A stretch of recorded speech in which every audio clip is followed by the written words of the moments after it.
పూరా local. Hi hello నమస్తే, welcome to పూరా లోకల్. తెలంగాణ రాష్ట్రంలో సన్న బియ్యం రేట్లయితే తగ్గనున్నాయి. కారణం ఏంటంటే ఈ గడిచిన వర్షాకాలంలో 66,71,000 వరి పంట సాగైంది. దాంట్లో 40 లక్షల వరకు సన్నపు వడ్లే పండించారు. సో దాని ప్రకారం అయితే రేట్లు దిగొచ్చినట్టు తెలుస్తుంది. క్వింటాల్కి 4,200 నుంచి 4,500 లోపే ఇప్పుడైతే ధర ఉండనుంది. అసలు మరి రియల్ గా ఎంత ఉంది అంటే సన్న బియ్యం రేట్లు దిగొస్తున్నాయి. నిరుడు క్వింటాలు 5,800 నుంచి 6,500 వరకు పలికాయంట. కానీ మరి ఈ సంవత్సరం ఇప్పుడు 4,500కే క్వింటాలు సన్న బియ్యం అయితే దొరకనున్నాయి. ఎందుకంటే ఇప్పుడు ప్రభుత్వానికి కూడా ఇది హెల్ప్ అవుతుంది. ఎందుకంటే గురుకుల సంక్షేమ పాఠశాలలు ఏవైతే ఉన్నాయో హాస్టల్స్, వాటిలలో ఇప్పుడు డైట్ ఛార్జీలు కూడా పెంచారు. సో ఇప్పుడు సన్న బియ్యం ఇస్తామని ప్రభుత్వం కూడా ప్రకటించింది.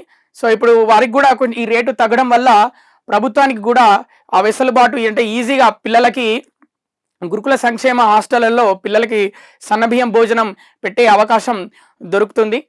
అలాగే త్వరలో రేషన్ షాపుల ద్వారా సన్నబియ్యం పంపిణీ, ఏదైతే రేషన్ షాపులు ఉన్నాయో వాటి ద్వారా సన్నబియ్యం కూడా పంపిణీ చేయనున్నారు. ధరలు మరింత తగ్గే ఛాన్స్, ఎందుకంటే ఖచ్చితంగా ధరలు తగ్గుతాయి. ఎందుకంటే 40 లక్షల ఎకరాల్లో సన్నవడ్లే సాగు చేసిరంటే మరిగా తగ్గవా? బోనస్ ప్రకటనతో ఈసారి భారీగా పెరిగిన సన్నాల సాగు. 500 బోనస్ ప్రకటించింది ప్రతి క్వింటాల్ మీద. సో సన్న వడ్లు ఎవరైతే పండిస్తారో సో దానికి తగ్గట్టు ఇప్పుడు ఆ బోనస్ అలా ప్రకటించడం వల్లనే దాదాపు 40 లక్షల ఎకరాల్లో సన్న వడ్లు అయితే సాగు చేశారు.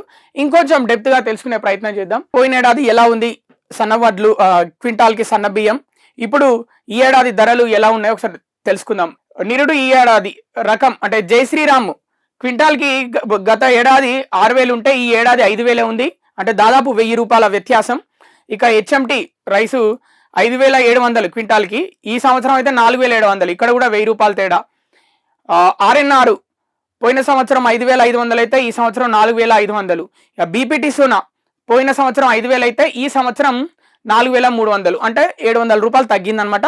రానున్న రోజుల్లో సన్న బియ్యం రేట్లు క్వింటాల్కు మరింత తగ్గనున్నాయని అయితే తెలుస్తుంది. అలా తగ్గితే మధ్యతరగతి వాళ్ళు కూడా సన్న బియ్యం తినే అవకాశం ఉంటుంది. ఇప్పటికి కూడా గ్రామాలలో నిరుపేదలు చాలా మంది సన్న బియ్యం ఏదో ఫంక్షన్లను ఎక్కడ బాగా డబ్బున్న వాళ్ళ ఇంటికి వెళ్తేనే వాళ్ళు సన్న బియ్యం భోజనం చేస్తారు.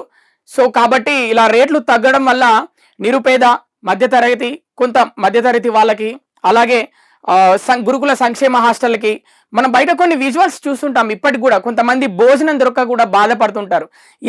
ఇలా రేట్లు, సన్న బియ్యం రేట్లు, మిగతా రైస్ ఏదైనా, అది దొడ్డు రైస్ అయినా సన్నపు రైస్ అయినా రానున్న రోజుల్లో రేట్లు మరింత తగ్గితే భోజనం అందరికీ అందుబాటులో ఉంటుంది. తక్కువ రేటుకే రైస్ దొరకడం వల్ల భోజనం అందరికీ అందుబాటులో వస్తుంది, అందరూ ఆరోగ్యకరంగా ఉంటారు. ఇవి ఇప్పటివరకు ఉన్న అప్డేట్స్. మరిన్ని అప్డేట్స్ కోసం చూస్తూనే ఉండండి పూరా local, your choice for local voice.